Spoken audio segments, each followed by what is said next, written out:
This is Singularity, a game for those of us who enjoy science fiction shooters based on a single-player campaign rich with detail, creative cinematic storytelling, and loads of mayhem.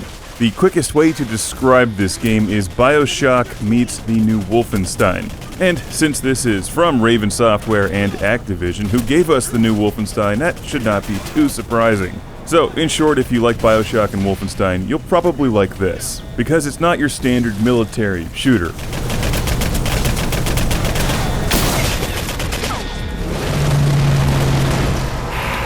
The hook with this game is that you're shifting objects and beings backwards and forwards through time during gameplay, frequently used as a weapon, other times to solve puzzles. It's actually pretty clever and totally adds to the storyline. On a practical level, though, it feels exactly like plasmids from Bioshock. But that's not bad if you enjoy these creepy sci-fi shooters that have big budgets. Because frankly, I could use more Bioshock in my life. And if I have to get it in the form of Singularity, then so be it.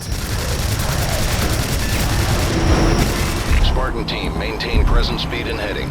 The game starts off in the present day as you find yourself on the secret island of Katorga-12, where the Cold War Soviet Union harvested E-99, an ore that would give them even more power than nuclear weapons.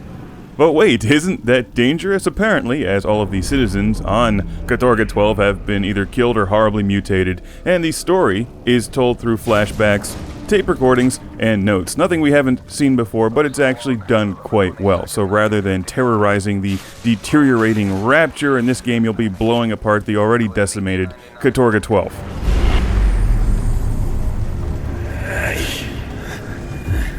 I wonder if it wouldn't have been easier just to go out like these poor bastards. So half of your bad guys in this game are horrible monsters, the other half are sort of Russians, but not really because they're following some dictator that came to power through events that were caused by the Singularity, which altered time, which brought this madman to power, and of course you need to stop the Singularity and bring the world back to peace and order and happiness as we know it today, right? Good, got it. Okay, now destroying things. They even hope to be able to turn back the clock on old citizens and make them young again.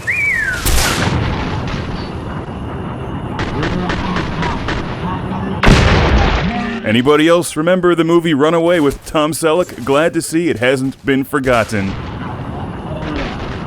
It's the Seeker, one of the most entertaining guns that I've played with in a game lately.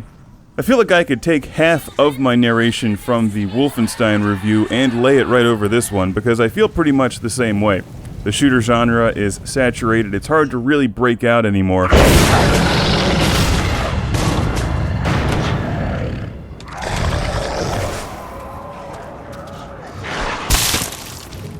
But Raven Software seems determined to make an awesome game, and they clearly have some imagination. While all the standard shooter elements are here, like machine guns and rocket launchers and that kind of stuff, you'll be pleasantly surprised at times when you have to use your superpowers, generated by the time manipulation device, to get the edge in combat. So on one hand, that's really cool, but on the other hand, this game falls victim to the same issue which I thought lessened Bioshock 2's combat, which is that in the latter half of Singularity, you'll be so powerful that you'll have to try to actually get blown up.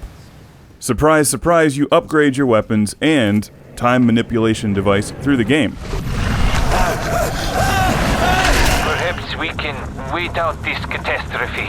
Conveniently, there's E-99 laying all over the place that you collect and then use at these upgrade stations. So clearly, Singularity doesn't reinvent the genre, but it's still completely enjoyable, and visually and stylistically impressive, although like many shooters, it could use more color. I could nitpick a few other things, like the fact that there's only certain things that you can affect with your time manipulation device.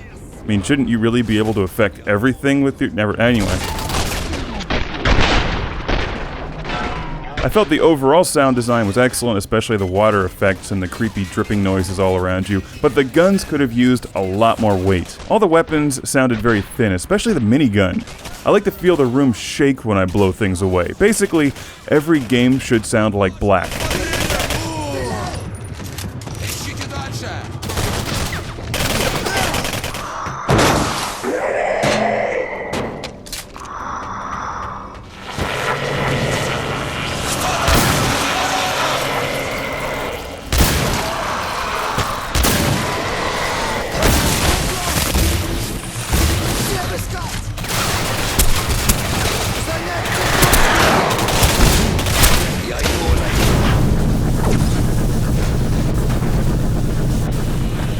Admittedly, I am very partial towards science fiction shooters focusing on a single-player campaign, with a cinematic storyline, and Singularity delivers that.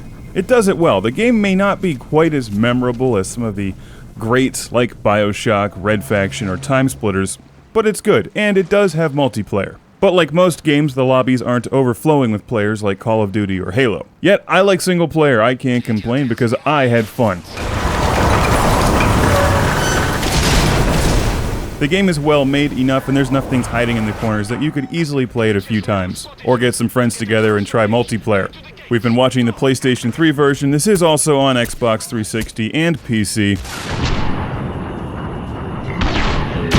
And this is for those of you who prefer your Bioshock to Call of Duty. It's the Singularity that makes it interesting.